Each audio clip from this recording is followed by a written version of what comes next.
আজকে এসে চুল কাটবার নিগে তাই লাইন ধরে বয়ে রয়েছি। আর প্রায় আধা ঘন্টা বয়ে থাকার পর আমার সিট পাইছি, মানে আমার লাইন পাইছি। চুল কাটিং এর পর আমার ফাইনাল লুক দেন কি হয়েছে কমেন্টে জানাবেন। আর যেহেতু আমি নতুন ক্রিয়েটার তাই বেশি বেশি অল্প সাপোর্ট করবেন। তাই মনে করেন বাড়িতে রেডি গেতাছি আমরা দুজনে বেড়াবার নিগে। আর আমরা দুজন কোনে গেতাছি আইডিয়া করে আপনারা কোনছে। তাই বন্ধুরা আপনারা আমার যেখানে সাপোর্ট করেন ভালোই করেন, কিন্তু আমার ভিডিওটা অল্প শেয়ার করে দিয়েন। আর আমরা যে দোকানে আইছিলাম ওই দোকানটা বন্ধ আসলে, তাই গেতাছি ঘুরবার নিগে মাজরাবাড়ি ফেলে। আর কিছুক্ষণ আসার পর আমরা কিন্তু ফাইনালি মাজরাবাজি বাজার পাইলাম। আর এন থেকে আঙ্গুর অল্প ভিতরে জানাবো, কারণ আঙ্গুরে জানাবো ফিল্ডে। আর ফাইনালি আমরা মাজরাবাড়ি ফিল্ড পাইছি। আর এনে আঙ্গুর বোনের বাড়ি আছে তাই বেড়া বেড়াইছি।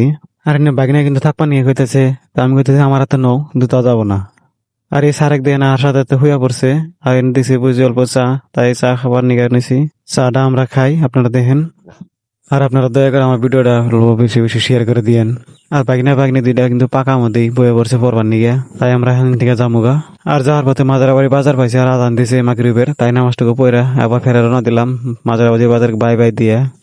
যেহেতু এখন রাইতেছে তাই এক হাতে গাড়ি চালানো মুশকিল, ক্যামেরা করা মুশকিল, তাই ব্লগটা এনে শেষ করে ইনশাল্লাহ দেখা হবো নেক্সট ব্লগে। Bye bye.